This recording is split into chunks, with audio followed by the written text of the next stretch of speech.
a series on remote working for non-profit organization we are running. The first topic we treated under the series was how can non-profit organizations succeed in the digital workspace.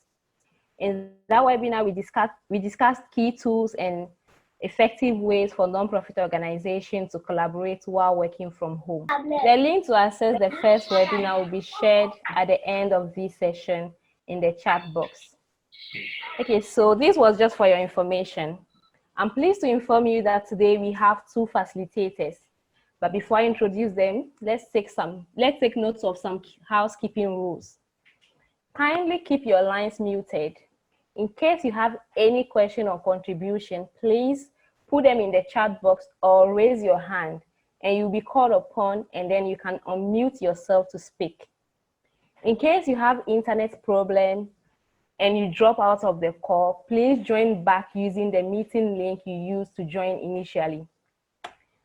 Finally, do not worry if you miss some parts due to bad internet connection, because we will be sharing the recordings with you after the session. Well, it is time for me to introduce the facilitators and give the floor to them. I'm pleased to introduce to you Kwame Asante, an experienced web developer and a program assistant at WAXI, in charge of marketing and technical support on the Tech2 project. And also to Anthony Sule, a cybersecurity professional with over 3 years of experience in core enterprise security for nonprofit.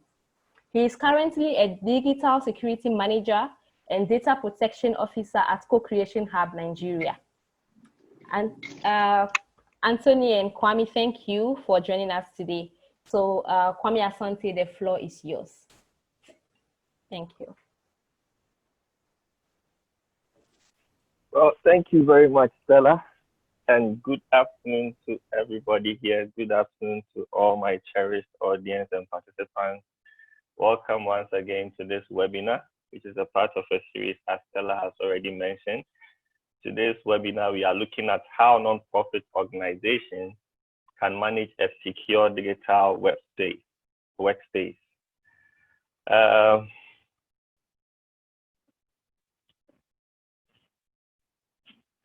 So as a reminder, I will entreat all of us to get engaged in this webinar. We will be asking you a couple of questions throughout the webinar.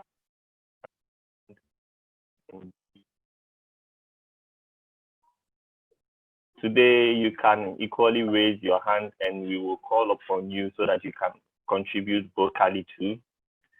And then if we ask any question, you can respond in the chat box as already mentioned. The objectives of today's webinar is to let you relate to the concept of digital security and its impact on our organizations and our lives. And then you're also going to identify various types and levels of digital threats and attacks. We will also be identifying tools for prevention and protection against digital attacks. And then we'll decide to apply digital security best practices to protect people, organizations, and assets. So now, to the big and major question of the day, what is digital security? Now, we all know that digital security is a very interesting topic because the issue of security is very essential in the work that we do on a day-to-day basis in our organizations. Now, before I give you the definition, we all have heard about cybersecurity and also information security, and we might be wondering the difference between them and the similarities. Well, since the vast majority of computer attacks are attacks on our information, and then these attacks are carried via digital lines, digital security can be the same as information security. So by definition, digital security is protecting yourself and others from attacks that are carried out primarily by computers. So even though they might be attacks on your information or on your lives, these attacks are orchestrated or they are carried out through computers primarily. Now we'll look at some terminologies that we might come across in the world of digital security. The first one we'll look at is cyber threat. And cyber threat is just the possibility that a particular attack may occur. In some instances, they are not just possibilities, but they are actually the entities that can cause a cyber attack or that can orchestrate a cyber attack on you. Now, a vulnerability is a weakness on your system that can be exploited. So you might have a weak password, you might have a loop in your system that allows an attacker to actually attack your system, and that is what is called a vulnerability. Now, an attack is an attempt to expose or to alter, to disable or to destroy unauthorized access to a computer system. So when a vulnerability is exploited, an attack is launched. But not all attacks are successful. Some attacks can be stopped by mechanisms that you have put in place. And therefore, we have a breach, which is actually when an attack launched against your system is successful.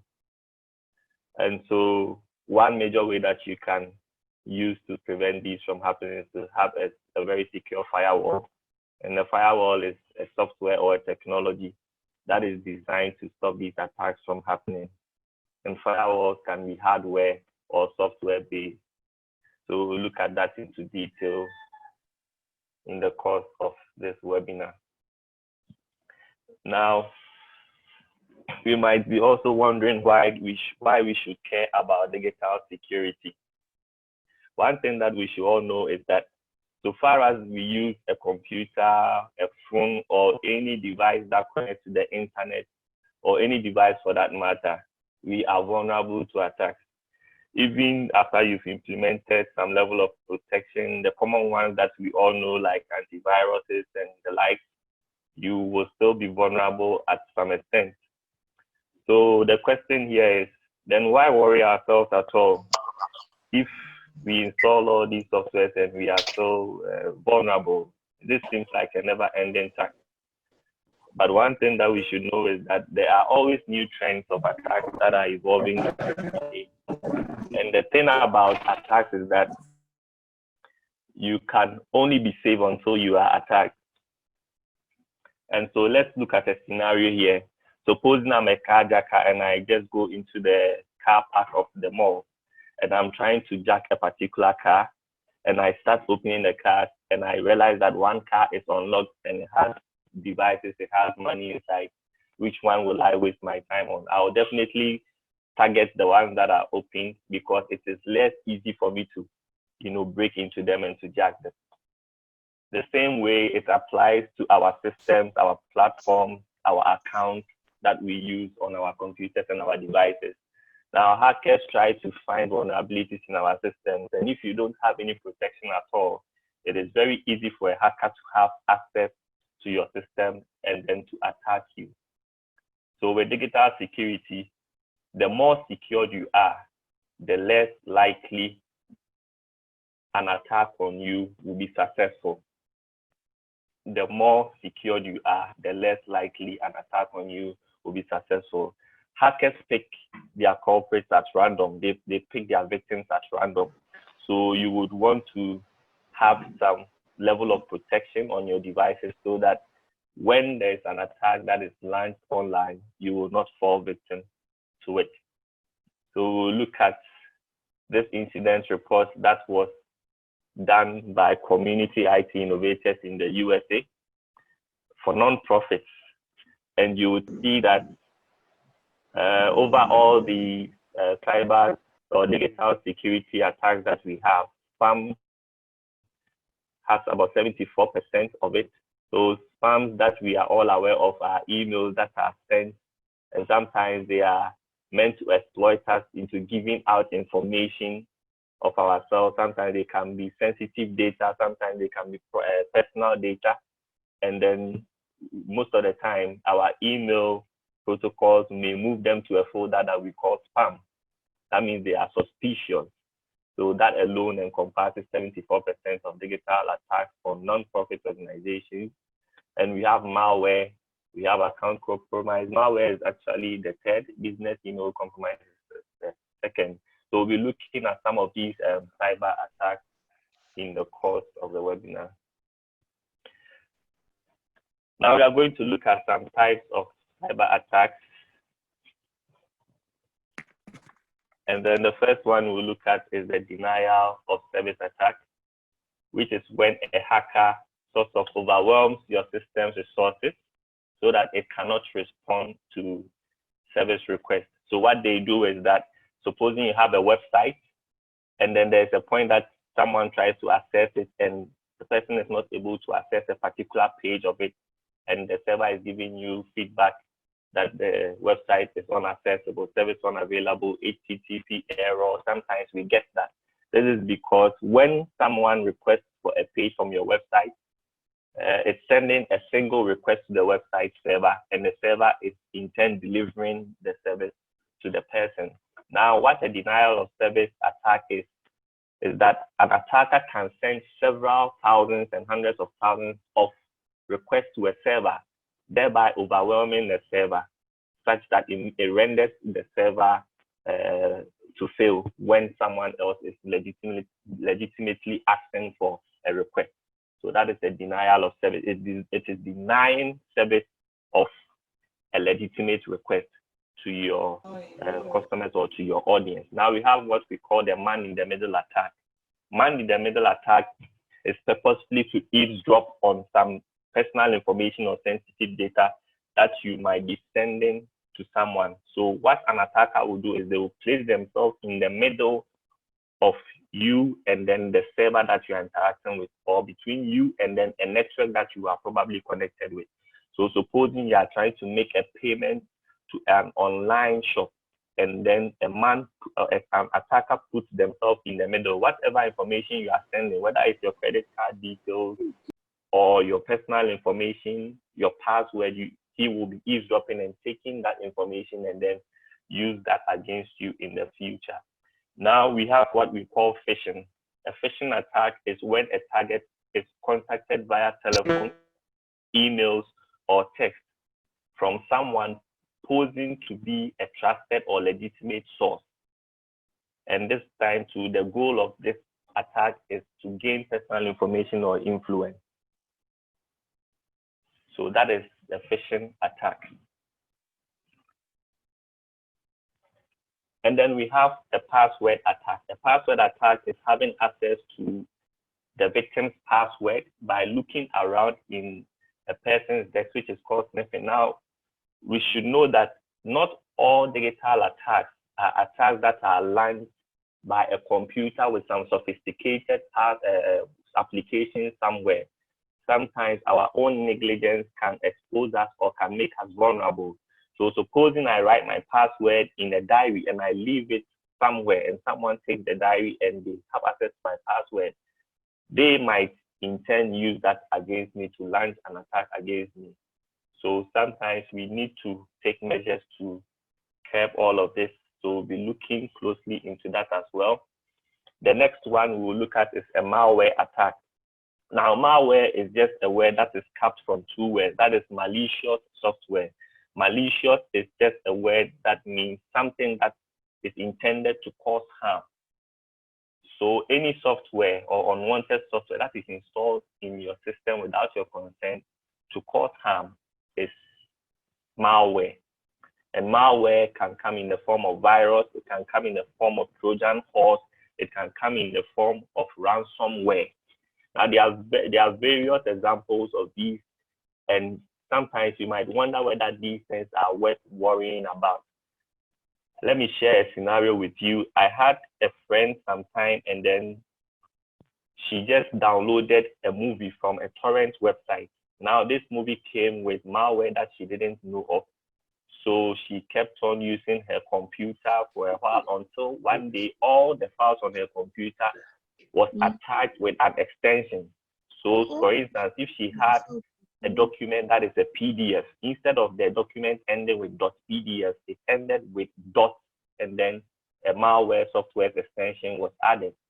So she brought it to me to try to revive, and I realized it was a ransomware Now, this ransomware is very popular. It's available online, but the moment you try to find a solution to it, you are left with nothing than to either format your machine, and by formatting your device, it means you've lost access to all your information, or you have to pay a ransom to the people that actually land or that actually created this ransomware so that you can get access to all your files back.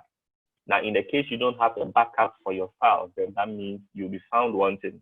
And these are cases that you may not have come across, but they are real and they are happening every day. So I'm sure my colleague Anthony will delve more into these types of attacks when he takes over. The next thing we are going to look at is how we can protect our organizations against cyber attacks. So we'll look at the first thing, that is securing our hardware. Now, we all know that in our organizations, we spend a lot of time when it comes to digital security, or we spend a lot of resources trying to get applications to secure our devices and to secure ourselves. But then when it comes to the physical security of our devices, we sometimes overlook them. So sometimes we leave them lying about, we leave them in our cars and we walk around. And when these devices are stolen, we might be found wanting, because once the device is in the hands of a hacker, it is easy for them to penetrate into it. And so in as much as applications are good to stop network-based attacks and to stop file-based attacks, I mean, we should make it a point to secure our hardware as well. I've seen a couple of hands raised. We will give you the opportunity to make your comments or to ask your questions. Password management is also something that we can do in our organizations and in our individual works to secure ourselves. We have to use strong password conventions.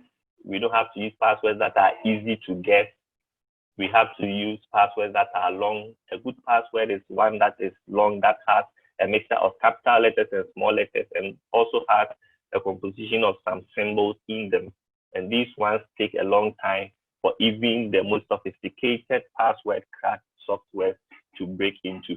You also have to avoid sharing your passwords with people, especially in emails and other messaging applications like WhatsApp and then the likes. You also have to avoid using the same password on more than one account, because once an attacker gets their hands on one password of yours and is going to open a lot of your platforms, then that means you are in big trouble. You also have to enable multi-factor authentication or two-factor authentication, so that whenever someone tries to have access or to log into your system, you receive an authentication message on the device that you set it up with. Now we can use password management tools. We'll delve into that later on. Now we should make it a point to also encrypt and back up our data. Backing up of data is very good, because at the point where we have loss of data after an attack, we will rely on the backup data. Now we can back up on the cloud, we can back up on premise. But one thing that we should be wary of is that once you have backed up somewhere, it means it's also vulnerable to attacks. So you want to encrypt every data before you back them up. Now, encryption means that when someone gets access to the backup data, they can't use it unless they decrypt it via the key that you have used. So we'll look at some tools that we can use for encryption as well.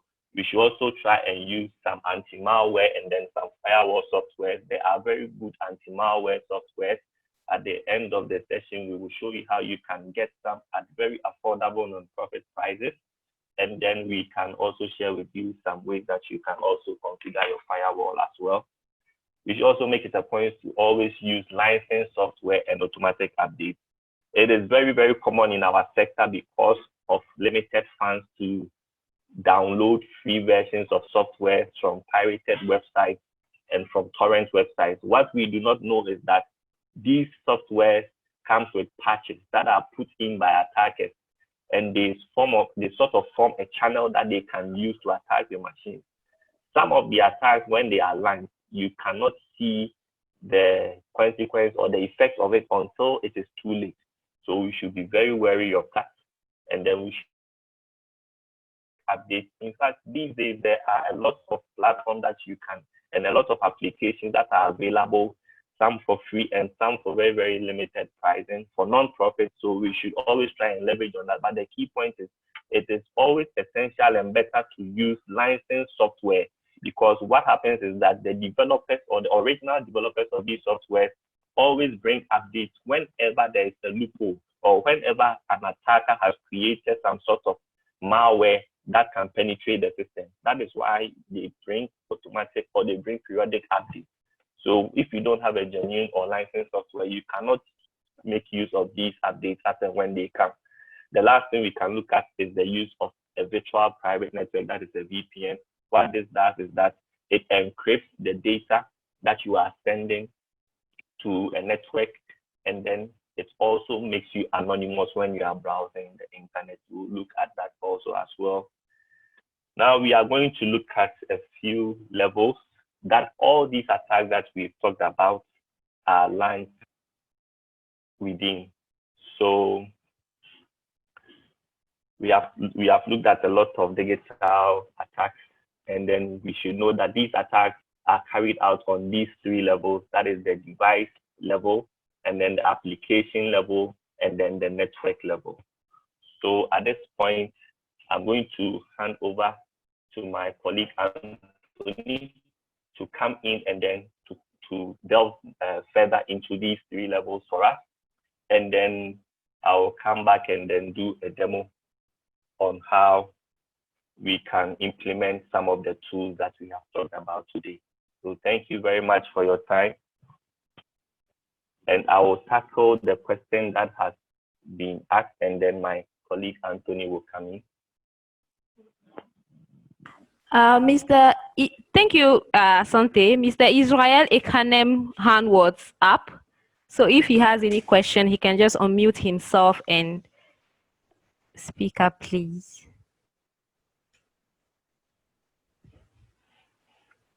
Hello, Mr. Israel Ekanem, are you there?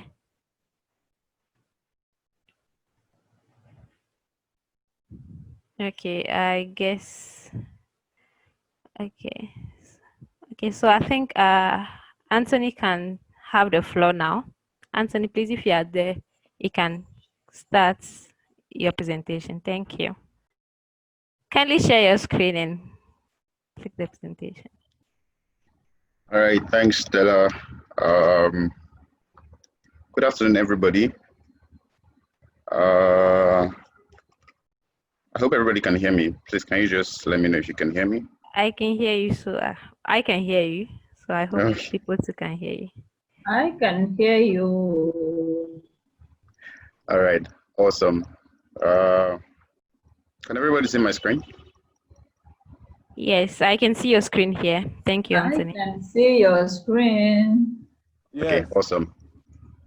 Awesome. I'm going to dive right in. So Kwame has done a marvelous job, and we're basically speaking from the same angle. I'm just going to amplify some of the things he has said and focus on some parts. Again, so this is the topic we're dealing in front of us. So how nonprofits can manage a secure digital workspace. And again, my name is Sule Anthony. Just a quick overview. So I'm going to try to use 25 minutes maximum to do this presentation. I'm aware of time, and I know that digital security is not something we can exhaust even in a day. It's something that you nibble at gradually. It's like a big pie, and you don't. You want to join this webinar? It's interesting. Okay. Okay, I'm just going to continue. I didn't hear that. So digital security is like a big pie, and you don't just stuff it down all at once. If you want it to be effective, right, you have to take it like nibble after nibble, bite after bite. And so this is just going to be an introduction for us to imbibe.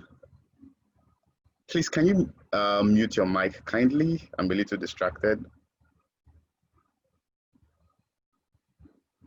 Thank you so much.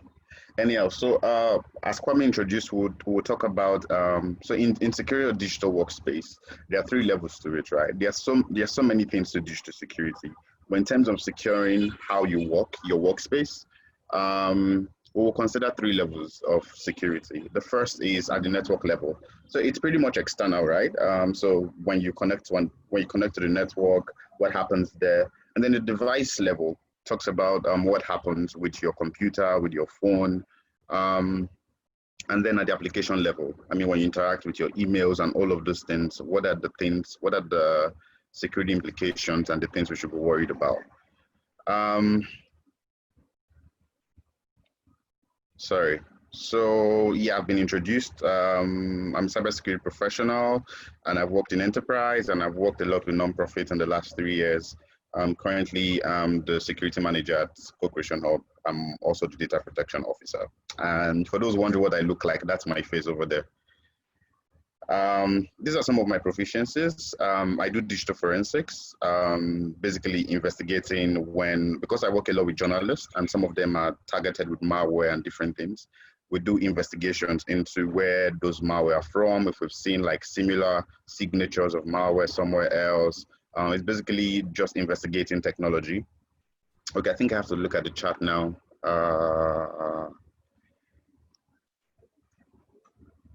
I'm not sure I'm seeing the messages.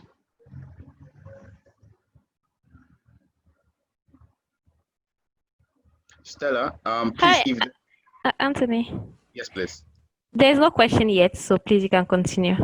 Okay, please, if there's a question, just draw my attention to it. I'm just going to focus on the presentation so that I don't lose focus. Okay, no problem. Thank you. So quickly, But yeah. someone is saying that your sound is not clear, so I guess it's the person's side because I can hear you clearly. So you can continue. Thank you. All right, thanks. I also do training and capacity building, so training for end users like yourself on this webinar, and I also do upskilling and capacity building for people who are interested in digital security and ethical hacking. I do vulnerability assessment and pen testing. I do incident response for companies and organizations that have been hacked. I'm often invited to step in and then to contain the situation and then to salvage what can be salvaged and then to provide like a strategy to forestall future attacks. I do project management as well and then security strategy design. Okay, so let's jump right in. So the first thing we talked about is the network level. So what happens here? So this is where basically you connect to the internet. I mean, if you're to do your work, I mean, the fact that you're connected to this, you're listening to my voice, you're here for this webinar, it's because you can connect, it's because of the internet. It's because you have like network that you could connect through to get to this webinar. So a lot happens in network, and the internet, the network is what's the word? It's become very indispensable for us. Like there's so much that we do that requires us to be on the internet. Like almost everything we do today is online. I mean, the fact that we're here is even one of that. So to secure your work, because the internet, because the network is an essential part of that, we'll look at some of the things that happen there, some of the attacks that are possible here. And Kwame has mentioned some of them, so I'm not going to dwell a lot. So we look at 4 key attacks at the network level. The first is the man-in-the-middle attack, which Kwame has explained. So it's basically when a hacker is able to monitor what you do on the internet. And how that works is that a hacker can insert himself between you and where you want. So okay, let's say you went to zoom.com to attend this webinar. A man-in-the-middle attack is that between your computer and your home network at home, a hacker is able to intercept that communication to zoom.com and then see everything you're doing. So if you're typing a password, for instance, the hacker can see that you're typing a password on zoom.com. So just think about it as 2 people are communicating. The man in the middle is just someone in between that these 2 people are not aware of, but is listening to their conversation, and it can even intercept the conversation, right? That is a little bit more advanced, but the basic concept here is that someone can intercept a communication between a client, which is you with your computer, and a server, which is like the zoom.com website or the server. Also on the network level, there are unauthorized access. So someone can, if the network is not secure, someone can hijack the network and then see everything that is happening there. There are, of course, also malware attacks at the network level, and then denial of service attack. Kwame has talked about this. I'm not going to dwell too much on them. So something I did mention as we go along this webinar. So for my own presentation, we will look at attacks and then we'll look at defenses, right? So the attack is basically to let you know what is possible, and then I'll let you know how you can protect yourself. Something I would like to mention before we go any further is that this webinar, my presentation is not exhaustive in terms of digital security. It's not exhaustive. And you will find that not everything would appeal to you, right? Of course, digital security is not something that you say, okay, this appeals to me, I will do it, and this does not appeal to me, I will not do it. It's about really doing what matters, right? It's just like, say you're falling sick and the doctor is saying you have to take injections, and you're saying, no, I don't like injections. At this point, it's not about whether you like injections or not. It's whether injections can save you or not.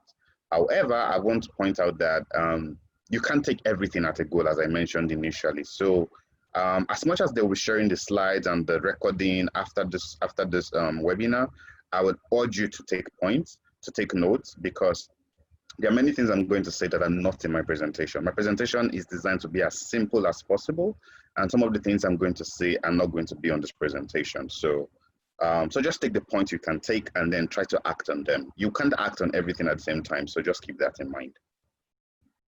So we look at defenses for network level attacks. And the first thing, as Kwame has mentioned before, is the firewall. The firewall is a very, very important tool. And what it does is basically, so as I mentioned earlier, if you have a network in your house and you use, it's because of that network that you're able to connect to the internet and visit zoom.com or check your Gmail and things like that. What the firewall does is to stand as a guard. Just imagine you have a guard at your gate, right? What the guard does is to filter the people who are allowed to come inside your house, right? So if an unfamiliar face is coming into your house, the guard will say, what are you here for? Who are you here to see? Do you have an appointment? And things like that. That is what the firewall does. It stands at the gate of your network, and then it monitors and filters the people that are allowed in, right? So what kind of packets are allowed inside this network? What kind of connections are allowed inside this network? What kind of protocols are allowed inside this network? So the firewall is a very, very important technology. And before now, when you mention firewall, say like maybe 10 years ago, it's usually with IT professionals that understand how it works or where to even activate them or how to activate them. But firewall now is so simple that it's there on your phone, it's there on your computer, it's there everywhere. As long as you have a device that connects to the internet, most of them have a firewall, and that's basically to prevent just about anything from coming into your system. So I think I would share, I thought I did that, but I would share a way for us to activate. Maybe we'll do that as a little test or exercise before the end of this webinar, but I'll just go on for now. We'll just check how to activate our firewalls on our computers and on our phones, and then see how it works. The second thing we'll talk about at the network level is encryption. Encryption in cybersecurity is so important that no matter the topic you're dealing with, as long as it's cybersecurity, the word encryption must be mentioned. Encryption is that important. Encryption is just, it's like one of the heartbeats of cybersecurity. It's built on cryptography, and cryptography is like the heart and soul of cybersecurity. Without cryptography, there's really no cybersecurity or digital security. And so encryption at the network level is basically the protocols that are used to protect your network resources. And there are several protocols, right? As we can see on the screen. Stella, you want to say something? No, please, you can go ahead. Okay. So there are several protocols, as we can see on the screen. So it starts from the bottom rather to the top. And so at the basis level, you have WP, and then you have WPA plus TKIP. All of them have their use cases, but also they are less secure as you go down. So the most secure is WPA2 plus AES. And you would find that mostly in new computers. And Ali, I can see you're raising your hand. I don't know, maybe you should just note your question down, and then we'll treat all of them at the end of my presentation, so that we're able to finish in time and then answer every question at the same time. So just note your question, then I will attend to them. So there are, as I said, there are different protocols, and they are all, each succeeding one is more secure than the previous one. So if you check your router, for instance, and maybe the router you're using to connect from your house, you would find that there is a protocol that is enabled on that router. It could be WPA, it could be WPA plus TKIP, it could be WPA2. As I said, WPA2 is much more secure. However, because some of us have like maybe very old, and those devices are not equipped to connect to newer protocols like WPA2. So you find that some devices have, even though they have the capability to have, say, a WPA2 plus AES, they are running a WPA plus TKIP, which is not very secure. If you're running a WPA plus TKIP, it's relatively easy for someone outside your network to crack your network and then see what is happening in there. So we're going to talk about this more if you have questions, but basically just keep in mind that it's less secure as you go down. WEP is the least secure. You shouldn't even use that at all. However, you have some of these options on your router. You can then choose the one that you want to use. However, if you pick, say, WPA2, you may not find that you're connecting if you're using like an old device, and that's why you maybe have to step it down to WPA plus AES. So more on that if you have questions as we go. And then hi Anthony, please, yes, participants are asking that you slow down a bit. Thank you. Oh, I'm sorry about that. I think I just have okay, sorry about that. Okay, the third thing we'll talk about, I think this is the last on network. Okay, the third is network radius. So if you notice, there are sometimes that some of us may not have paid attention to it, but on your basic home router, you can actually adjust the range of the network. And what this means is that you can adjust how far the network is visible. So if you're in your bedroom, it means that you want the network to be, say, just 10 meters around your house. So it's within your compound, right? So you don't want the network to go outside, because of course you're not connecting to the network from outside your compound. So you can adjust that. And there's a security implication for that. And let me give you an example. So there was a time, this happened to a colleague and a friend in cybersecurity space. And they basically found someone who was outside an organization, and for days he would just come there, sit with his laptop, innocently sit like a public bench, and then just try to crack the network password. And if that is ever possible, if someone cracks the network password and gains access to it, then so much is at stake. Because one, you can see all of the devices that are connected to that network. Two, you can send malware to everybody. Three, it's easier to perform man-in-the-middle attack, very easy when you're connected to the same network as a person. So if I'm in your office and I connect to the same network as every other person, this is why it's advisable to use a different network SSID for your guest in your office, or even in your house as well. Sometimes you don't just use the same network for everybody. Let there be a guest SSID that people who are not like your office people can use when they come. And the reason for this, so this is called transmission power, right? So how far, or the power behind the transmission of your network. It's good to always adjust it so that it's within the range of your house, or within the range of your compound, or where you're using it, so that it doesn't go outside, so that anybody can see it and try to access it, especially if you're not using very secure authentication. If you have any questions on this, note it down. I realized I was a little bit fast also. I'm going to try to slow down as we go on. So the last thing we'll talk about under network is authentication. So as I said here on the slide, a strong password is non-negotiable. It is non-negotiable. There's one thing that's going to be very common throughout this presentation, and it is password, password, password, password. And I'll let you know why it's important. But yeah, on your network, you have to use a very strong password because it's becoming easier and easier with much more powerful computers coming around the block, and with security tools becoming available to anybody who wants to use it. It's easier to crack network passwords now and then gain access to what's happening in the network. And that includes seeing the kind of communication you're having or the data you're even sending over the internet. So that's that on network. So if you have any questions so far on network, please note it down. I have just about 15 minutes or less. I will wrap up this and then we'll answer your questions.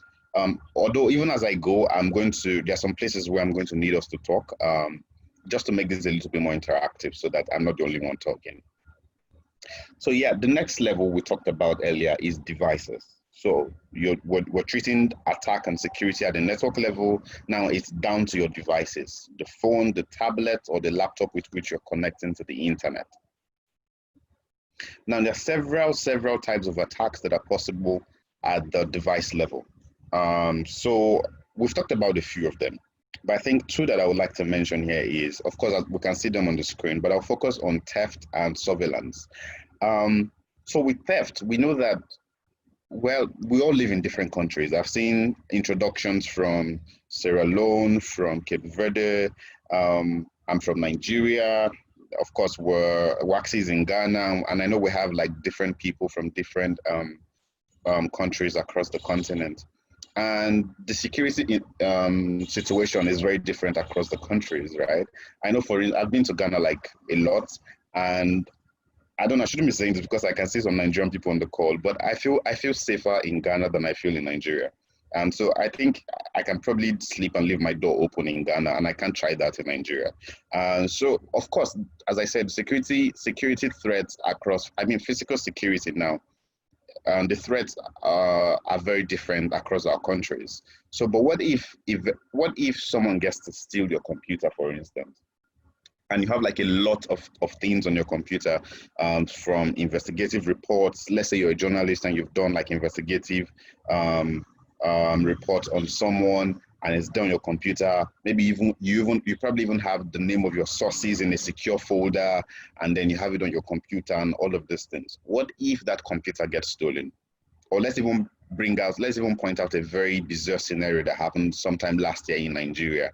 So there's this news website, a very popular news media house, that the army went there and they just stormed the building, and then they carted away all of the computers in that office because they did a report around the security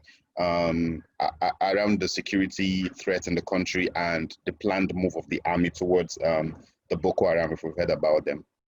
And then the army stormed the office, carted away all of their computers, ransacked them, and all of those things. So the point I'm trying to make here is, what if, for instance, you were arrested and your computer was taken from you? Or what if the computer was even stolen? Someone was paid to say, you know what, get her computer for me. I know I'm going to get valuable resources from it. That's one threat. And then the second one is surveillance. This is a very common topic. It's becoming even much more common across the world today, across Africa, China, and everywhere. What if you're being surveilled? This happens at two levels. You can be surveilled at the application level. We'll talk about it. And then you can also be surveilled at the device level.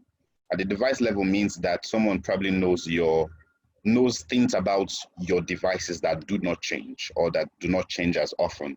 So for instance, your MAC address, it's unique to your phone or unique to your computer, and you can't change it. So if someone was to do a targeted surveillance on someone, and something that does not change about that person's device is the MAC address, and you can do surveillance at that level. So how do you protect yourself and against some of this? We'll look at those now. Stella, please, am I still too fast? No, I'm sure you are. It's okay now because no one complained. Please go ahead. Thank you. Okay, if I'm being too fast, guys, please complain. I'm here for you, so I'm happy to adjust again. It just means that you may be spending more time with me here. I'm in my bedroom, so I don't mind. So we'll look at the defenses here. So the first defense, as you can see, is using strong passwords. Strong passwords on your devices, again, is non-negotiable. So if you want to log into your computer, some people do not even use passwords to log into their computer. It doesn't matter where you are, whether you are in a safe country like Ghana, it doesn't matter. Using strong passwords on your computer is non-negotiable. That's the truth. Because sometimes people do not even deliberately want to steal from you. It's just because, it's just like saying you keep maybe let me use Kwame's illustration. You drive to the mall and you park your car in the parking lot. Your glasses are wound down, and then you have 5,000 Ghana cedis on your dashboard. And then you just go into the mall to make your purchases. Your windows are wound down, and then there's money there on your dashboard. Sometimes nobody even intended or was targeting you to steal from you. But the mere fact that this money is just free money is there, it's very easy to steal it. There are no cameras watching. I'm not breaking the car. I don't need any utensils. I just need to stretch my hand and grab the money. It's easy for the person. And sometimes people do not plan to steal, and you just make it easy for them. It's the same thing as not using passwords on your computer or even on your phone, because if you, well, this is very safe. I'm only with my family, or I trust my colleagues at work, and so I don't need to use strong password or even use a password at all. It's not a good practice. It's not a good practice at all. So don't make it easy for people to steal from you or to even find out what you have inside by not protecting your computers. Two-factor authentication. So this is very, very important. I'm going to dwell here on a little bit. So passwords really sometimes are not enough. And sometimes you want to do much more than just say have a password on your computer. Especially for people who are very, very, let's say the director at the news media house that has the contact details, maybe the address of all his journalists and the people he works with, some of his very common sources in investigations that he goes to from time to time and he communicates with. These are all very, very confidential information. Two-factor authentication. So the example I gave about a news media house that the army went into and carted their computers away. If one of those computers had two-factor authentication to log in, so for instance, a very good example is say using a YubiKey. I'll talk about YubiKeys much more later. But let's say you have a YubiKey. A YubiKey is a hardware that is used to provide second-factor authentication to log into devices. So let's say you're using a YubiKey. If you don't have that key with your computer, so even if someone steals that computer away from you, even if they were able to crack the password of that computer, which is going to be difficult if the password is strong, but if you have a YubiKey enabled on that device, if they don't have that YubiKey, they can't log into it. They can't log into it. So you just imagine, even if you were arrested, say as a journalist, you were arrested and let's say you have fingerprints to log into your computer, and then you have password. Sometimes you can be tortured and then say, provide us with the password, and you may provide it. And sometimes, let's say you even have like a fingerprint second factor authentication. They can just put your fingerprint on the computer, and then they can open the computer and then do what they want to do. Of course, this may not apply in countries like Ghana, which, I don't know, brutality may not be as common as it is in other places like Cameroon and Nigeria. But the point here is having a hardware token like a YubiKey to log into your device if you're dealing with highly sensitive information and highly sensitive data is very, very important, right? So if you have questions about that, please just let me know as we go ahead. And then the last thing on device security is encryption. Again, I'm talking about encryption. And as I said before, encryption is common in almost anything digital security. So I'm gonna ask a question here. So I'm gonna need people to raise up their hand and then try to answer. So I've talked about encryption and encryption and encryption. So who can tell me, or somebody who really has an idea to tell me what encryption is and why you think it's so important? Anybody?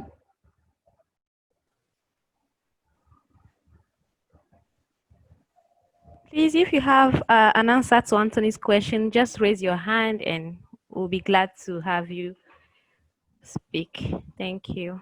Or you can even put them in the chat box if you don't want to speak. Thank you.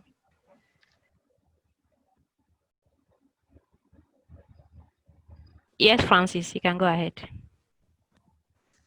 Hey, can everyone hear me, please? Yes, we can hear you. Okay, so I think the importance of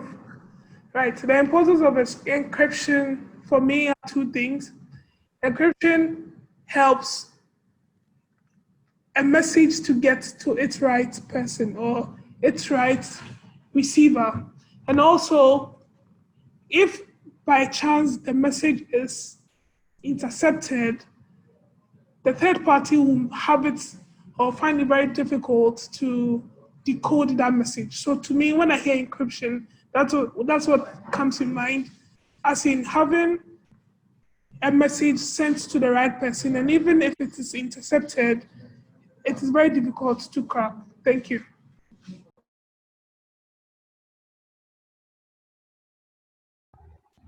You're very correct, Reginald, and yes, that's a very good answer. And someone is saying in the comment section that encryption to me is an advanced method of securing your data and your network from hackers. Yeah, that's also very correct. So we're just going to continue. So for, excuse me. Okay. So for, can we see my screen? Yes, we can see your screen. Okay. So yeah, encryption is what they said is very correct. It's basically scrambling information so that people who do not have the right access or the right key cannot open that message because it's not meant for them, right? This is the basic meaning of encryption. It's basically to scramble messages. If you write a message and say "I love you" and send it, say, in an envelope to your lover or your spouse, anybody who opens that message or opens that envelope can see it. But if you put that "I love you" inside an envelope, inside a secure box that has a key that only you and your lover know, of course they can hijack that box containing that message that says "I love you," but they can't open it, right? Because they don't have the key. It can only be opened with one key, and only you and your spouse have that key. Right, that's like the basic understanding. And encrypting your device is very important because we've had many cases of maybe a journalist was arrested and their phones were carted away, and then they broke into their phone because they refused to provide password and they didn't want to resort to torture because it's criminal and things like that. And so they just basically try to break into the devices. I was seeing somebody say in the comment section that iPhones are very secure. That's very correct. Of course, security is with Apple, not with any device. There's no absolute security. Apple phones have been broken into time and time again in the past. So yeah, encryption in this sense is basically that when you encrypt your device, or let's say you encrypt your computer, it's difficult, almost impossible for someone to bypass the password. We have a small market in Lagos here called in Lagos, Nigeria here called Computer Village. And when people can steal phones or steal computers and go there, even though you have your passwords on, they're going to bypass the password and get into the computer and then sell it as though it's brand new or something like that. But when you have encryption on, you can't bypass that password. You can't. Without that key, without the right login, you cannot get into that computer. And that's why it's important, especially if you're dealing, again, as I said, with like sensitive data or very important information that's supposed to be confidential. It's good you encrypt your devices. And encryption on your computer is very, very simple. It is simpler than you can probably imagine. On your Mac, if you just go to your system preferences, you would see encryption, and then you just turn it on. I've put the link on how you can do this both on Mac and then on PC. So on Mac it's Firewalls, you've seen it there. You see the link there, and then on Windows it's BitLocker. So the last part of this presentation, we're going to look at applications. And I think this is where we probably have like a lot of things to think about, because everybody, Zoom is an application. You're using Zoom to attend this webinar. Your Gmail is an application. Your WhatsApp is an application. We basically interact with the internet with applications, right? And so there are so many attacks that are possible at the application level. And here are some of them. So email compromise, I'll talk about it.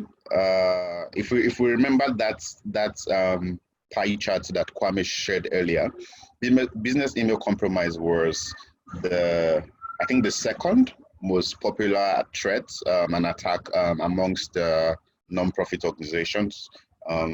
There is surveillance and spying, there is data exfiltration, there's password and brute force, there's drive-by attack. So drive-by attack, I will just explain that briefly. So imagine you type facebook.com, and then for some reason, the page you landed on is a page that sells cracked software. And then you're wondering, how did I get on this page? And then somehow you just exit the page, you Google facebook.com and then click on the right link and then you continue. What you don't know sometimes is that just visiting that page that sells cracked software, you've already downloaded something. Something has already been deposited on your computer. Something that can steal your passwords, something that can monitor your communication. So a drive-by attack is basically going on a website that has like malicious content or malicious softwares that are deposited on your computer for whatever reason. And really, you don't have to download, you don't have to click download or anything on that website. Just mere visiting that website can harm your computer. And that's why it's always advised, as Kwame mentioned earlier, to avoid cracked softwares, use legitimate softwares, because sometimes it's not that you visited these websites by yourself. It's because you have a cracked software that is making your browser to malfunction and visiting websites you're not supposed to visit. That's why you're seeing all of these things. And then there are other attacks as well. I'm running out of time, so if you have any questions on any of this, please note them down. I'll answer all of them, but I'm going to move on now. So what are the defenses to some of these attacks? So the first thing we'll talk about again is password and password managers. I'm seeing so many comments here. So before we go on, I would need someone to answer. We have a question on this page that says, what do you think makes a good password? So I know we have an idea of what password is strong and what password isn't strong. So I want someone in the comment on this call rather to tell the house what you think makes a good password. How do you think a password should be long? What do you think should constitute a good password? Anybody? Please, if you have the answer, just raise your hand and we'll call upon you. Thank you. Yes, Olivia, you have muted yourself. You have unmuted yourself. Do you want to talk? Yes, I wanted to answer it where I think it's just a mixture of letters with figures and maybe capital letters and small letters. I think that's what makes a good password, that you mix them up and it's not just one kind nature. Did you? Yes, please. Yeah. Maybe before Anthony comes in, we take Francis. Okay. Okay, so for me, a good password. My internet. Hello? Yes, you can go ahead. I don't know. Francis. So for me, Olivia, My internet had cut. Hello, Olivia. We heard you when you spoke. Thank you. Okay, so to add to what Olivia said, for me, a good password shouldn't make sense. It shouldn't be a word that can be figured out. It shouldn't be a sentence that can be guessed easily. So for me, a good password, apart from it having numbers and characters, it should not make readable sense. Thank you.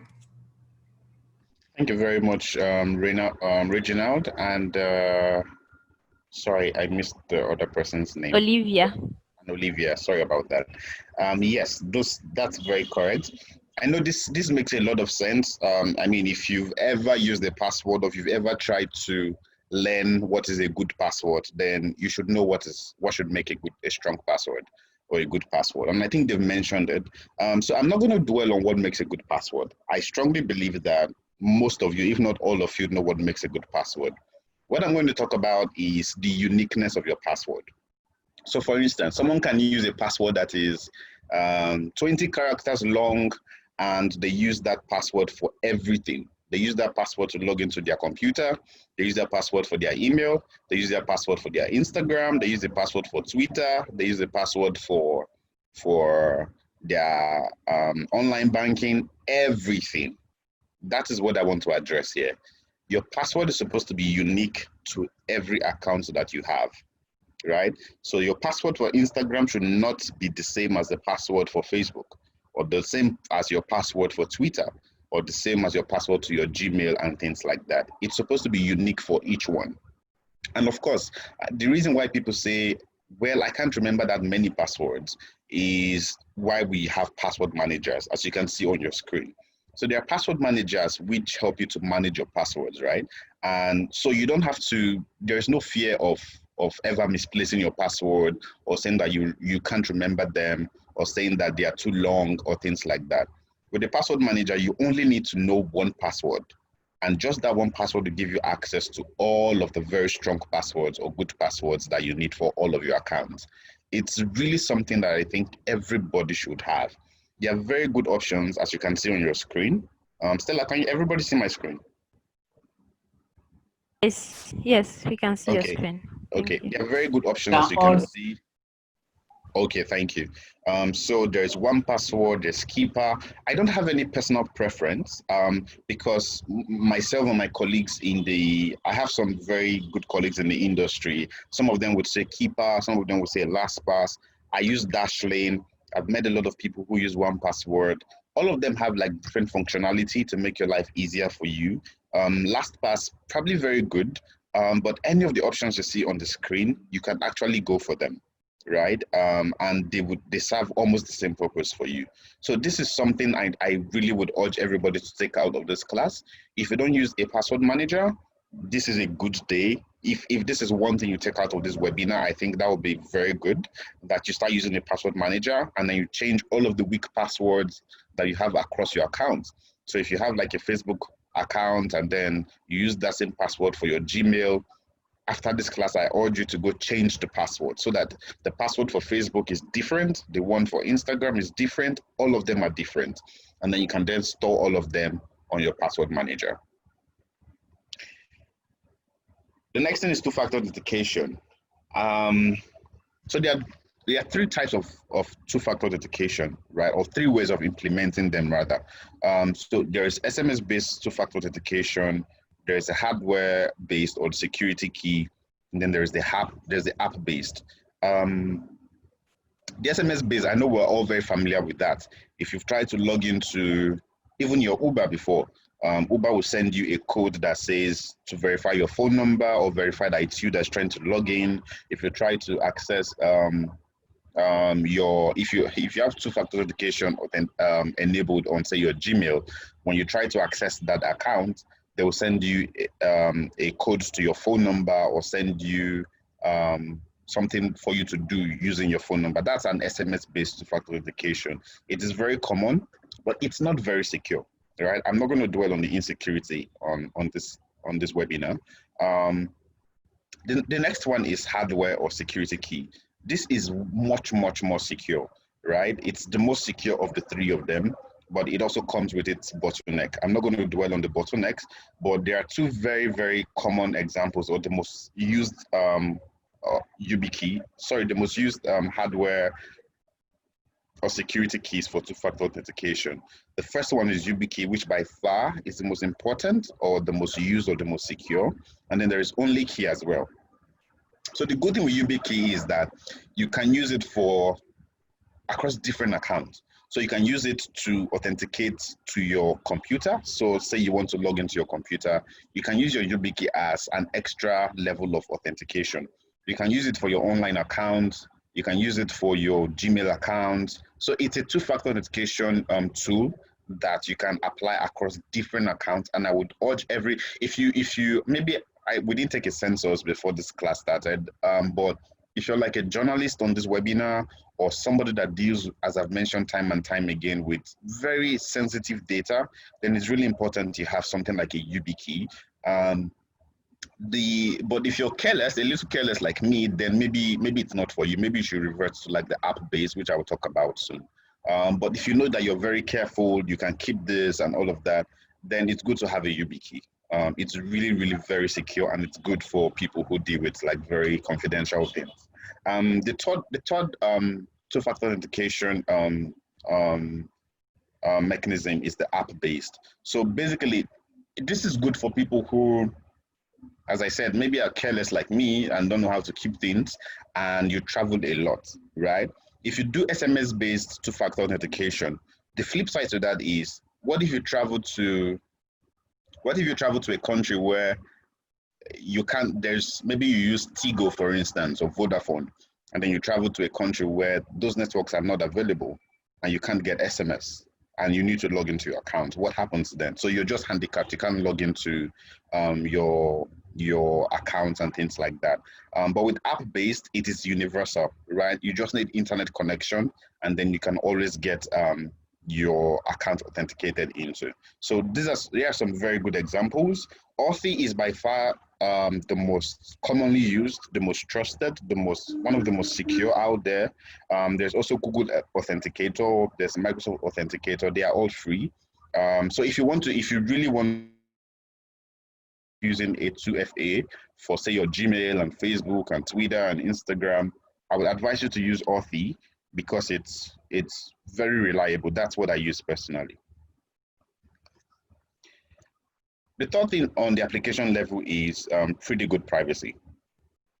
Now, pretty good privacy, think about it as an extra level of security for your emails. As I said in my slides, emails are not all encrypted by default, right? Different emails use different encryption mechanisms, right, or protocols. There are some that use MIME, which is like the most common implementation of security for emails. And this is what like most email platforms use. So like Yahoo and Gmail and all of them. And the truth with those security that encryption protocol for emails is that you can actually crack them if you spend enough time with them. So if I sit on your network, for instance, let's bring back that scenario. Let's say I sit outside your house and I am able to, for instance, get hold of your network password, still log into your network and then see what you're doing on the network and grab the packet that you're sending to Gmail that has like your username and password. If I spend enough time on that data, I can crack it and then use it to see what you're doing in your email, even log into your email, right? But with PGP, it's almost impossible. PGP is is a layer of encryption that is very, very almost with the current computers that we have now and tools we have, it is impossible to break them. Of course, in the future, we'll have something that are stronger to try to break emails with these systems. But right now, they are almost like foolproof to hacking. And how it's done is you have a key. So you have two keys basically. And one key is your private key. The other key is your public key, right? The public key, you send it to your contact list, to people who send you emails, and then the private key, you keep it to yourself. If you remember the first scenario I mentioned about encryption. Now, if somebody wants to send you a secure or encrypted email, then the person would what's the word? Sorry, I'm losing my train of thought. The person will use your public key to encrypt that email, right? And then send the email to you. Now you will use your private key to open that email. Now anybody, even if anybody hijacks that email on the road, the private key is only with you, and only you can open that email. So even if it's hijacked on the road, it can't be opened. Nothing will be seen in that email. It is very, very important if you especially say, I keep mentioning journalists here. I don't know why, because probably I work a lot with them. But if you're a journalist or you do anything that has to do with confidential information with people, you're emailing people who are at risk, let's say minority groups or LGBTQ people and things like that. It's very important to have a pretty good privacy implemented in your email, so that the email you send to them are encrypted and you don't stand the risk of them being hijacked or broken into. And the two most common implementation of pretty good privacy are Mailvelope, as you can see down there at the bottom left of the screen, and GNUPG. So GNUPG is mostly like for your Mac. So Apple has its own implementation by default, but other email platforms, so like Apple Mail has its implementation of these by default, but you have to enable it, right? It's there, but you have to enable it. But Gmail, Yahoo Mail, and all of these things, you have to have something like Mailvelope to send encrypted emails. Maybe I will show a little demo at the end of this class if there's time. The fourth thing we talk about is security and privacy focused browsers. Okay, I have just 3 minutes left, and I would try to wrap up now. We'll talk about security and privacy focused browsers. Of course, this is very important. At the application level, there's a lot of surveillance that happens there. Because of time, I may not dwell on that, but you can be surveilled at the application level and also at your device level. I talked about the device level earlier, but in application level, if you're visiting a website, right, that website can harvest all of the information on your computer just because you're visiting a website with your browser, right? There are some browsers that stop these sites from harvesting information from you. I've listed some of them on the screen. So yes, of course, some of my main browser is Tor, for instance, and Firefox. When I use, I just use this computer I'm using to make this presentation. It's mostly for when I do like emails or things that are not really security focused. I have a second computer that I use for my security work, so that has like my security operating system and all of that. And I use Tor and Firefox for that. And this actually provides you with a lot of anonymity online and then privacy.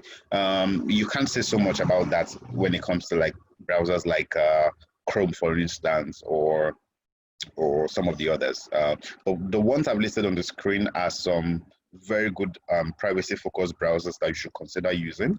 I know some of us may not be familiar with, say, Tor or Iridium, but Firefox and Brave, they are very common and they are very easy to use. It's very similar to like Chrome, which is user friendly. So consider using some of them. The next thing is update your antivirus, right? There's a question here, but I'm not sure we're going to dwell on it because of time. So yeah, use updated antivirus. Kwame will talk about some of the very affordable and good antiviruses that we can use later on. Update your operating systems. This is very important, guys. I'll read out. So every waking day, new attacks are created and deployed through the internet.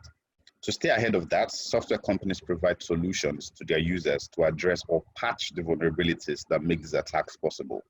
These solutions are the updates that pop up on our phones and PCs from time to time. So you see pop-ups on your phone or on your PC, update this, update that. Android 8.100 is available, updates, Windows patches are available, updates. Please do not ignore those updates. Please do not ignore them. When you hear about ransomware and all of these attacks, some of them are targeting operating systems that do not have some requisite security. And some of the security have been provided by maybe the vendors, or sorry, the manufacturers like Microsoft. They provided the updates, but you've not done them. And that's why it's easy to attack you and then to wreak havoc to your computer. Updating your operating system should not be an option, right? I know it's annoying, but when you see it, sometimes of course you can't restart your system immediately, but as much as possible, when you finish doing your work, please try to update your computers. It is very important. The next thing is VPNs. These are very, very important. Very important. Because of time, I'm just going to leave you to, when you go through the slides, see the illustration I've provided on the screen, and then try to implement them. But the VPN is very good if you do a lot of things online, if you travel a lot as a civil society person, you're a director, you're a journalist, you travel a lot, or you do a lot on the internet that are very confidential. Having a VPN is non-negotiable, right? It will protect you a lot, protect your network. Sometimes even if you're using a network, we talked about encryption of your network early on in this webinar. Sometimes even if your network encryption is poor, and sometimes you don't have control over that. Let's imagine that you are at the airport, right? And whatever network you have there is what you use. So you don't have control of whether it's WPA or WPA2 and all of these things. But if you have a VPN, that provides you with your own special kind of security, even though the network is not as secure. So a hacker can be just targeting people at random and picking up their data and network resources and things like that. But you have provided yourself with extra security and insulated yourself from attacks because you have a VPN. So please, there are two things that, okay, I want you to take so many things out of this webinar, but two very important things. Take out VPN, take out encrypting, and then take out password managers. So these are some very, very good examples of VPNs that you should consider using. Some of them are free, some of them are paid for. Yeah, so please consider using some of them. The last thing I'll talk about, I think, yes, the last thing is data loss prevention. This is not very much this is not what is it called? This is not something that you implement by yourself. This is something that is done at the organizational level. So if you're, say, the head of the CSO or the nonprofit that you're working with, this is probably for you than it is for your staff. So thinking about data loss prevention is very, very important. Several countries now are having like their own data protection regulation. In Nigeria, we have NDPR. I know in Kenya, they have KDPA, which is the Kenya Data Protection Act. And then globally, I mean, for European countries, we have the GDPR, which is, I know some of us may already have heard. So it's basically to protect people's data, right? It's not just about people's data. It also talks about, so if you're protecting, your sources in an investigation, you're protecting your financial data and all of those things, having a data loss prevention solution is very important. We can see some of the things that they do on the screen. So they secure all of your data, whether they are there on your computer, whether you're transferring them over the internet, whether you are storing them on the cloud. They protect your data for you. And then if anybody tries to copy your data, it will note the person. And if the person doesn't even have the permission, the person can't copy data off your network, right? Which is very important, I think. So yeah.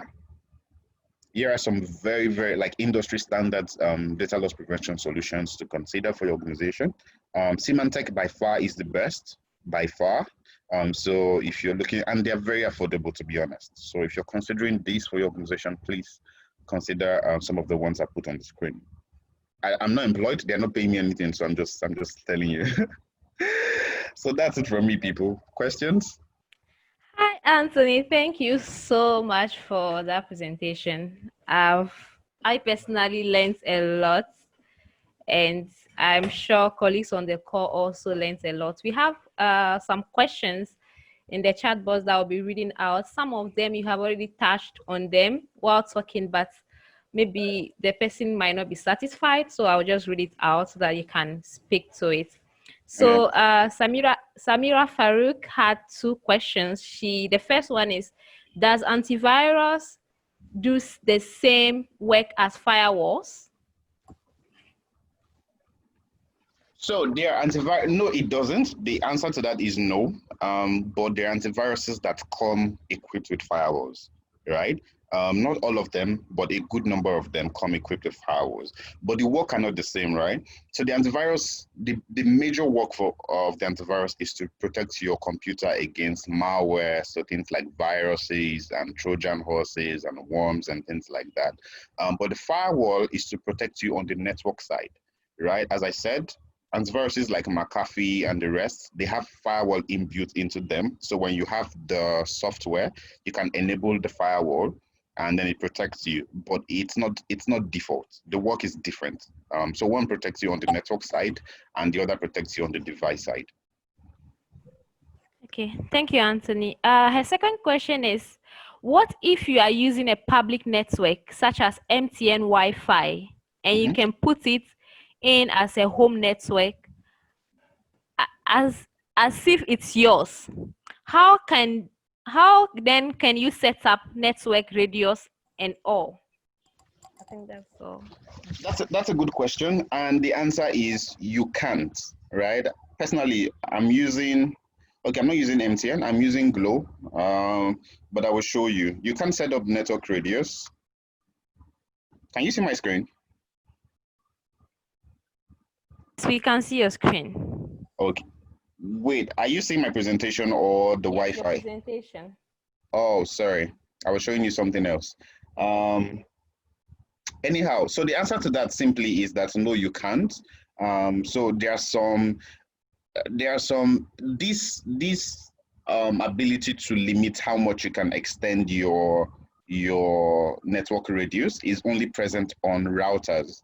It's not possible, say, if you're using a hotspot. Personally, I'm using my hotspot for this conversation, so I don't have that capability to limit how much or where does my network go to. It just comes with the power of your phone, right? It comes inbuilt with the power of your phone. But if you're using a router, like a very portable home router, then you can adjust this on the settings. But if you're just using your mobile hotspots, then it's not something that you can do. Okay, thank you, Anthony. Okay. There is a question from. Can I answer my question? There is a question from Mesud, and Regional tried to answer, but later he said iPhone were break into. So the question was, what brand of cell phone are you recommending for use for safety? So if you can speak on that. Well, well, if you want me to recommend phones to you, it means you probably have enough money to buy anything. Well, to be honest, iPhones are a very remarkable product. Let me digress a little bit. When there is insecurity, there's something called the ease of use and functionality and security triad. What it means is, and I think some people on the call may have an idea of this. I did a training in Accra, and I think I talked about this. So very commonly, when you see products that are very difficult to use, I'll use an example of Tor. So the Tor browser I talked about, many people do not like it, but it is very secure. And in security, when you find that, it's not always the case, but most times when you find that some products are very technical and not very easy to use, it's because a lot of security is built into that. And so many times when you find things that are more secure, they are not very pleasing or very functional. And when you find things that are very functional, they are not very secure. Apple defies that. iPhone defies that. iPhone is as secure as it is functional and usable. So it is my top recommended for you. So an iPhone, yeah. So if you can afford it, the iPhone is what I would recommend. Okay, thank you, Anthony. Richmond would like to know how you can prevent accidentally landing on unwanted sites. That's a very good question. So as I mentioned during the conversation, the very first thing you should do is to start protecting yourself, especially on the application level. And the first thing to do is to use a secure browser, right? If you're very concerned about this kind of attacks, it's good to have secure browsers. I would recommend something like Brave if you're not very tech savvy and want something that is as easy to use as Chrome. You can use Brave. It's very similar to Chrome, and it protects you from all of these things. Just using Brave as a browser can protect you from even going to those websites. It can block them when you try to access them, or when they try to redirect you accidentally, it can block them for you, right? So the first thing to do is to use a secure browser. Second thing, as Kwame mentioned very early during this webinar, is to not use cracked software or cracked passwords, right? I know some of the times downloading movies from torrent sites. They're very easy and they are good for us, or they don't cost us anything, but they come with their own implication in the sense that they begin to put different things on your computer that you're not aware of, right? And so it's better to download things only from legitimate websites, right? From the official website, or from Apple App Store, from the Play Store. Don't download things from websites that are just giving you things for free. It's very dangerous. It is very, very dangerous. Yeah, I think those are my 2 recommendations. Okay, thank you, Anthony. Ali, I can see your hand raised. We'll just try to take the question in the box and then we'll come to you. Thank you. So someone would like to know, you have already spoke about that, but if you maybe would like to, give more information. The person would like to know if Firefox is reliable. Yes, it is very reliable. Okay. So Sylvia is saying that I have a security key that doesn't work on Firefox. The key says that it works only on Chrome. So I don't know if you can unmute herself and speak to that, or I don't know. Okay, please, if you can speak to that. Okay, so Sylvie, if you can hear us, you can just unmute yourself and speak and give us more information so that we can help you. Thank you. Thank you. And I first want to congratulate our friend for his nice presentation. Very clear and very easy to understand. So my problem, are you listening to me? Yes, I am. Okay. So my problem is that I have a security key, a physical security key. I was given that key during a RightCons conference. Okay. And when I want to use the key on my computer or my phone with Firefox or with any other software apart from Chrome, the key says that it only works with Chrome and not with any other. Okay, I know what you're talking about. Yes, you know, yes, I get. Yes, there are some. Of course, it's like a monopoly of. So it's just like companies trying to build things that work for them. You know, the same way like an iPhone, you can't use like your regular earpiece or earphones to plug to an iPhone. It won't work for you. That's because they want to have like monopoly of the product. So the key you're probably using is probably like a Google key, an authenticator key. Yes. So it won't work with other devices. And that's why I recommended YubiKey in my presentation, because that will work across all platforms, because it's built by an independent organization that wants people to buy their products. It's not like Google that they want to say, you have to use our product, you have to use Gmail for you to have access or for this to be functional for you. So that's why it's good to use a platform independent security key like YubiKey as I recommended. So it's not like your key has a problem, it's just that Google made it so that it just works only with their product. So how can I move? I don't want to become a Google prisoner. How can I move from that key to the YubiKey you are talking So about? as I said, it's very. Why are you laughing? I'm sorry. You can easily purchase a YubiKey online and they will deliver to you, right? I don't know if they sell like in stores in your country, but you can purchase it on Amazon and they will deliver to you. It's very easy. Anybody can configure it and start using it. So I think you should buy YubiKey from Amazon. Thank you very much. You're welcome. Okay, thank you, Anthony. I think Francis would like to know how. My question is, how do you know your phone conversation or email is being monitored? That's a very good question. Sometimes you do not know. Sometimes you do. I'll give a very an example that I learned a while ago. So sometime last year, there were these apps, there are these privacy infringing apps. So this very popular organization, I forgot their name, they're based in Canada. It's a university. I don't know anybody who knows their name. They're a very popular university that they do investigations into like privacy and things like that. So basically they found some software or applications that were monitoring people, right? These applications were exfiltrating data from your phone to people's to some server somewhere, data that you're not aware of. So things like your the kind of conversations you're having with people, phone numbers, your contact list, which are very pervasive, right? And so to get down to your question, this sometimes you do not know until after, right? It's only if I say I want to do, as I mentioned earlier, I'm a digital forensics professional. It's only when I say I'm doing a forensic investigation on your device, that's only when I can find out that, okay, this person is being monitored because there's this package or this small application that is running on your phone that it's not there on the surface. You can't see an application on the surface, but if I do an investigation into the apps that are running on the hardware level, and then I can find out that, okay, this is not supposed to be here, or this data is being sent to this server, so and so place. And so this is a very good question, Stella. And I can tell you for a fact that it's not easy to know, right? I can tell you all of the precautions to take not to allow it to happen. But if it's happening, I don't know until I do an investigation on your phone, right? So that's what I can say for now. Okay, thank you, Anthony. I think Ali has waited for a very long time now. Ali, you can please unmute yourself and ask your question. Thank you.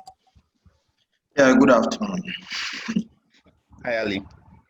Fine, I'm doing good. Yeah. My question has to do with software engineering. I wanted to know, is it safe as a software developer to add a third-party app or extensions to your project that you are building? You know, sometimes the APIs and the extensions are free. So normally you can download it and attach it to your project that you are building for someone else or on an organization. So I just wanted to know, is it safe to download, or how should we do about it as a software engineer? Okay, although your question is outside this class, I would answer you. So I think it's a responsibility on the side of the developer to know what platforms, what extensions, what plugins are secure or not, right? It's as simple as saying, I want to use this extension for my project. It's as simple as doing a little investigation or a little research to find out what are the privacy implications or what are the security implications of that extension. But what I always recommend to people is to use the Microsoft security development lifecycle, right? This lifecycle, if you follow it through and through in developing your software, you will most certainly find out the things that you shouldn't use and the things that you should use. And even if you use an extension, a plugin that is exfiltrating data from your software, then when you do the testing based on that life cycle, it will identify those extensions for you, and then you can just remove them. But personally, I think it's safe to always do, especially if you're not using the extension before, or if the extension is not popular. So for instance, if an extension is by Microsoft or an API is from Google, then you almost by default, you trust those platforms, right? But if you're getting something from an organization that just sprang up from China, and because it's free, you want to get it, I don't think it's safe at all. But personally, I advise people to use the Microsoft security development lifecycle for their project, and then in the testing phase of that, you then identify what does not work for you and what works for you. The second one has to do with how do we stay current on the cyber threat landscape? Sorry, repeat your question again. How do we stay current on the cyber threat landscape, as in day in, day out? So yeah. Day out, we have a whole lot of this thing. So how do we stay current on the cyber threat landscape? Well, that's a good question, Ali.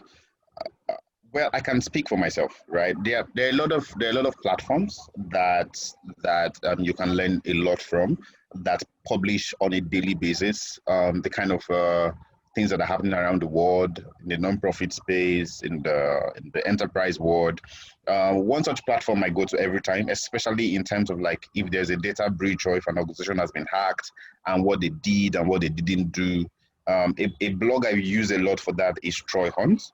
So Troy Hunt's blog is is a very popular security researcher. So Troy Hunt's blog. My go-to blog every morning is the Hacker News. So from hacks on companies and data that have been dumped on the dark web, everything about digital security news, I get that from the Hacker News. There's also the Digital Guardian. I use that a lot. I'm also in a group with some foreign. This is where I get most of my non-profit news in terms of digital security. So my company is a part of CVCert. CVCert is a global organization that that deals with cybersecurity and incident response for civil societies and non-profits. Yeah, I'm a part of that organization, and so we have like security reporters from around the world, and we post a lot on what is happening in each country in that group. This is where I learn a lot of my get a lot of my information on the happenings around digital security non-profit space. But there are a lot of places where you can get information from. I just mentioned a few. There is Bruce Schneier's blog. There are a lot of places, to be honest. There's Graham Cluley as well. I didn't mention Graham Cluley, but yeah, that's a blog I go to sometimes. But my top two are Troy Hunt and then the Hacker News. Okay. Thank you, Anthony. We are really behind time. I can see colleagues are really enjoying the session, but we'll take only 2 or 3 questions and we'll close. Augustine, please, you can unmute yourself and ask your question. Thank you. Yeah, hello, Anthony. Yes, please. Yeah, thank you so much for your presentation. It's a nice one.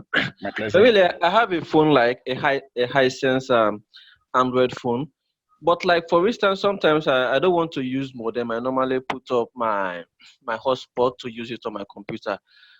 But whenever I put the hotspot in some certain location, it cannot work on my computer unless I have a specific location around our area. It's only when I'm at that particular place that it can take. But whenever the Wi-Fi will be on, it can take on some other devices, but not on my PC. Or sometimes it cannot be even accessible. Okay, there are a couple of things that could be wrong. So first, it could be a compatibility issue. I'm not very familiar with the compatibility issue, right? As I mentioned, so if because your phone is like the master, so it's like a master-slave relationship, right? So because your phone is like the master or the head of this relationship is the supplier, your laptop has to take whatever whatever the phone is given. So if the protocols running on that phone are not compatible with so for instance, if your laptop is a new one and your phone is an old one, then you definitely have some architectural problems there. So there are some things that the phone is giving off that the laptop cannot receive, right? And even when they do, it's very inconsistent.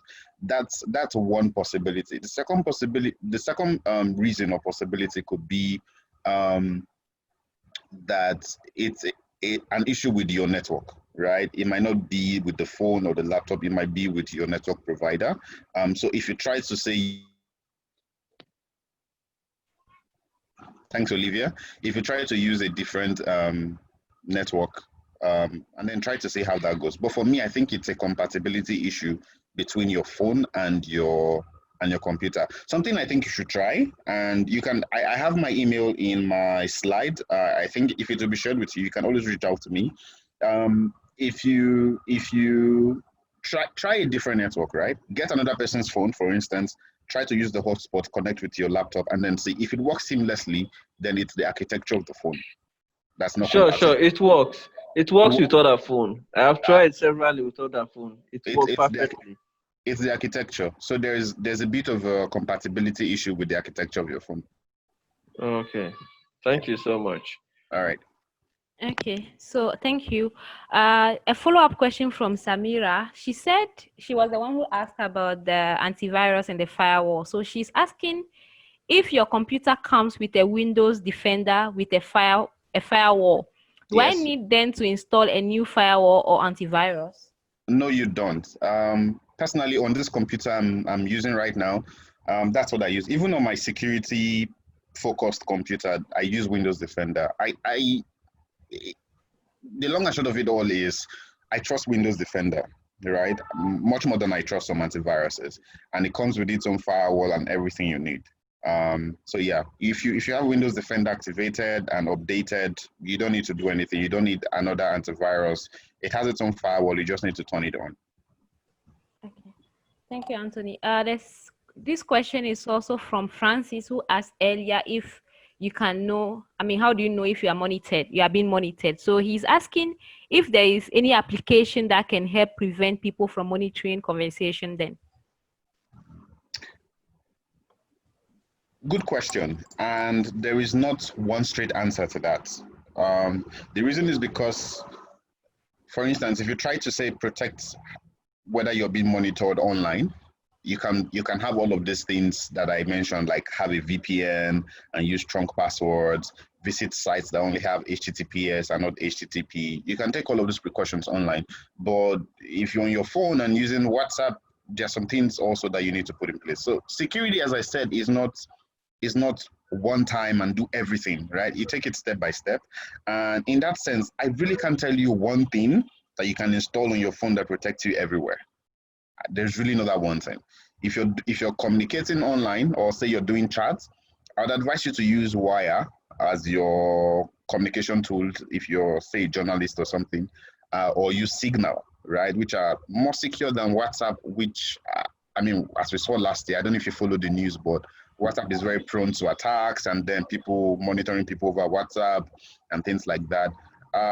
So my answer to that is there is not one thing, right? If you try to implement some of the things we've talked about at this webinar, so from using password managers to using VPNs to encrypting your device, they protect you a good deal. But if you're looking for a one-stop solution that answers all the problem, if there's a solution like that, then I won't have a job again. So there is not. Okay. Thank you, Anthony. We are going to take the last question, and when you are done answering, please, your final word, and maybe if you have something little to say about the promo your organization is running, so that Okay. colleagues on the call can know. And then after you, Kwame also will say his final word, and we'll bring this session to a close. Thank you. Okay. So the last question is, Provincial would like to know how password manager works. Thank you. Okay, so a password manager basically helps to manage all of your passwords, right? As I mentioned earlier on the webinar, if you have 10 accounts online, and we advise you to use 10 different passwords, right? And of course, if you're using strong passwords, it's difficult to remember all of them. So what a password manager does for you is to provide like a safe where all of those passwords are kept. So you don't even have to remember the passwords. You just know that you have a safe, and anytime you're online, let's say you want to, if you can still see my screen, look at where my mouse is. So this is my own password manager. Can you see it? Yes, we can see it. Yes. Right. So I use Dashlane. Of course, if you can see somewhere here where I talked about password managers, I recommended different ones. As I said, I use Dashlane. So this is Dashlane, and this is it here on my browser. This is Smelvelop, by the way, which I use to encrypt my email. But I use Dashlane, and I don't know any of the passwords that I have there. What I do is, if I visit a website, let's say I visit twitter.com, because I already have Dashlane here, it will feed my password automatically into the website once I go there. So I don't have to remember it, right? If it doesn't do it automatically, you can just open the password manager and then copy the password yourself and then go log in. So the importance of it is basically to make sure that you use strong passwords that are unique and that you can't forget them, right? That's how it works. That's the reason. That's the essence of it, basically. Help you manage your password so that you don't have to remember them, and then so that you don't also fall the risk of using one password on multiple accounts. Okay. Thank you very much. You're welcome.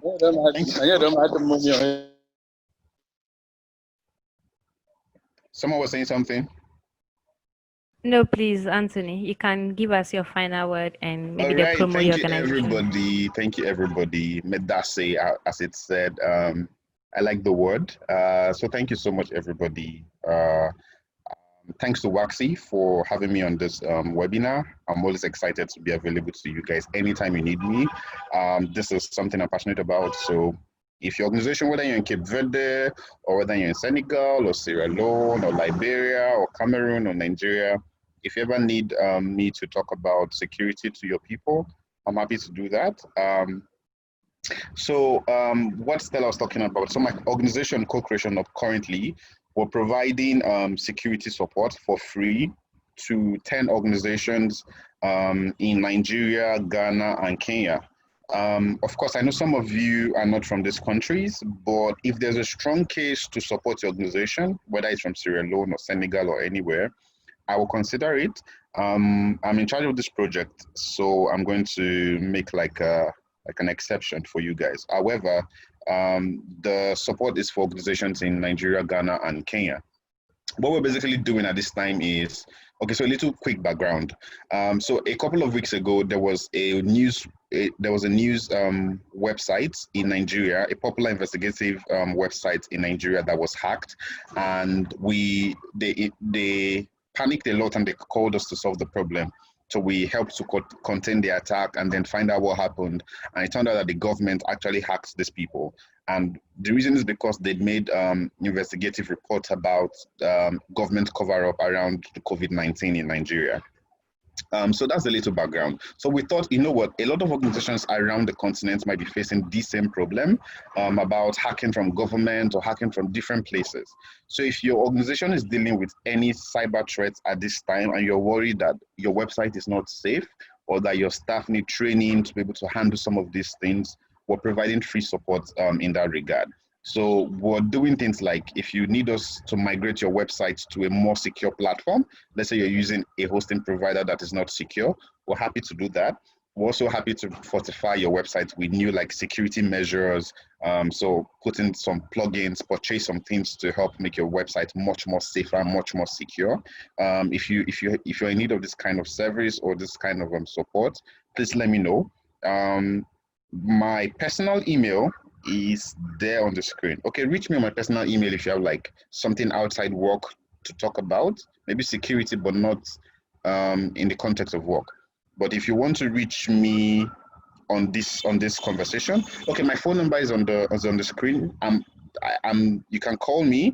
You can send me a Signal message if you use Signal. I also use this phone number for WhatsApp, so you can send me a WhatsApp message, and we can have a conversation on how to take that further with you and provide you that support. Thank you so much, Stella. That's all from me. Thank you, Anthony. Thank you so much. Kwame Asante, if you have a final word and anything you would like participants to also do, kindly unmute yourself and speak. You have the floor. Thank you.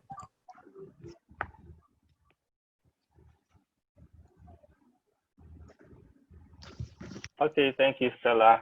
And thank you, Anthony. That was a very great presentation. So we almost coming to the end of this webinar. So one question that we want to ask ourselves is, what do we do next? Where do we go from here?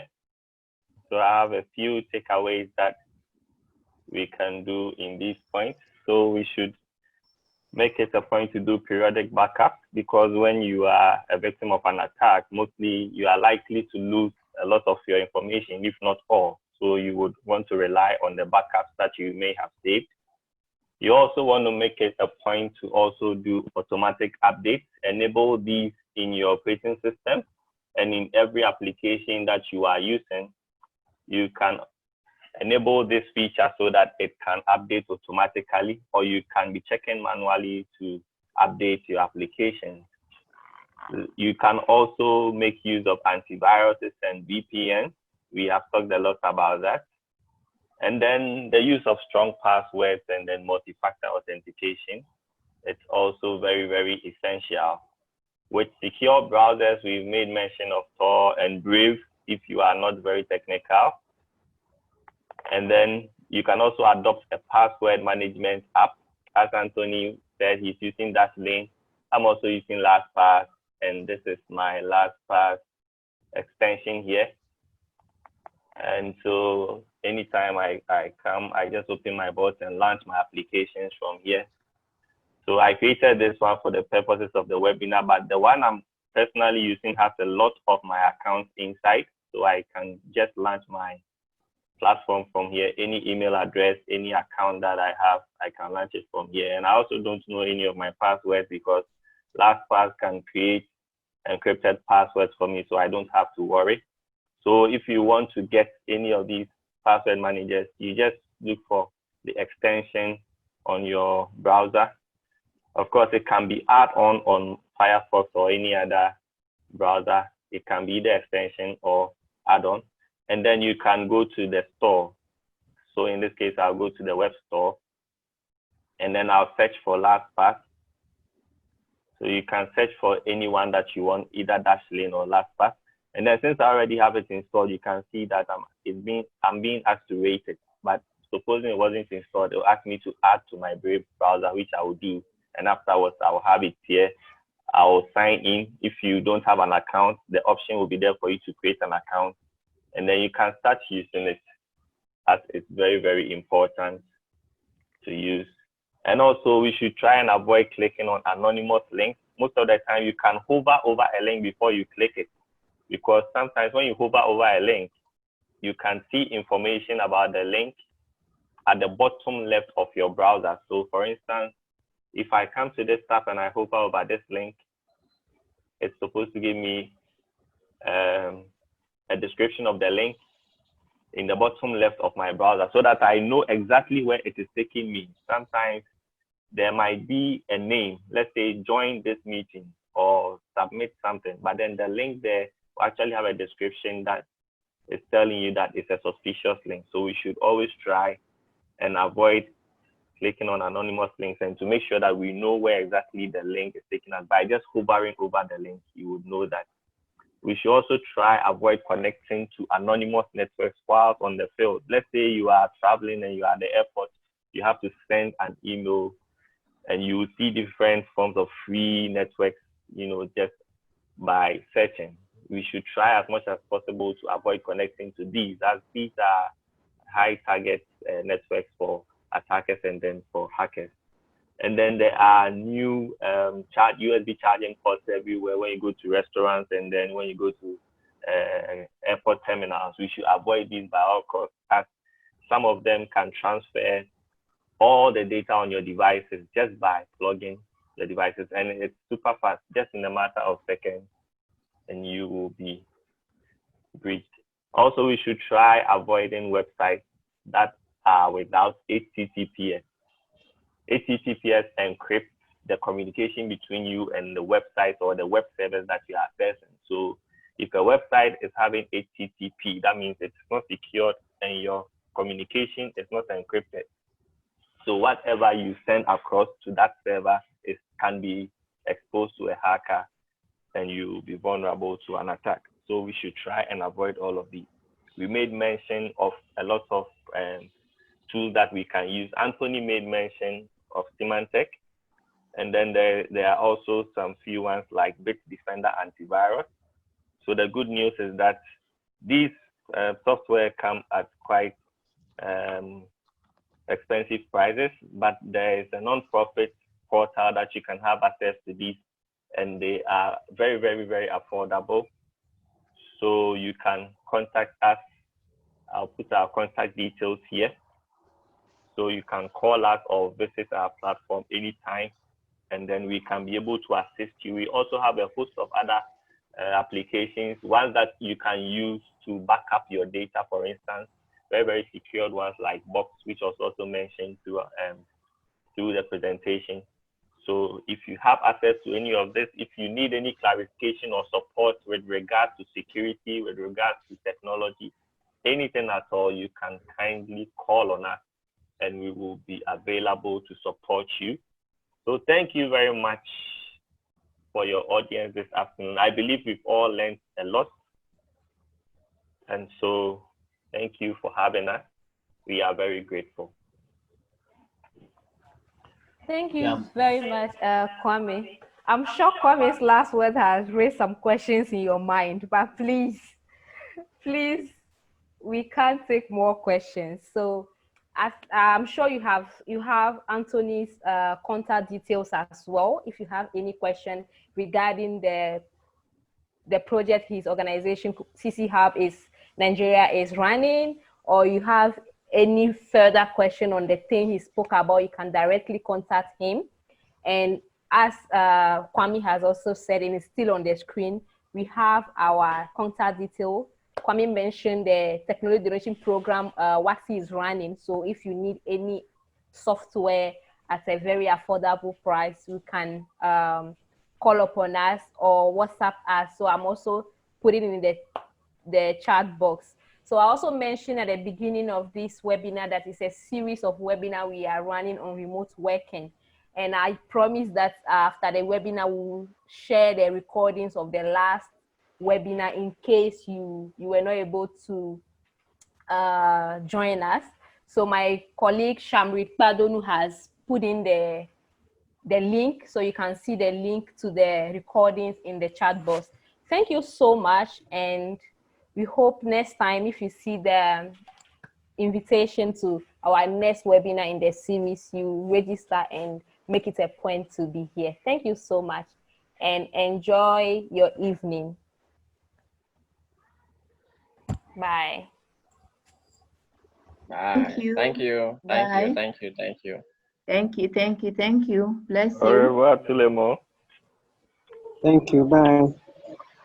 Thank you. Thank you. Thank you. Thank you very much. Yeah, nice presentation. I'm most grateful. Akwaba. That's it.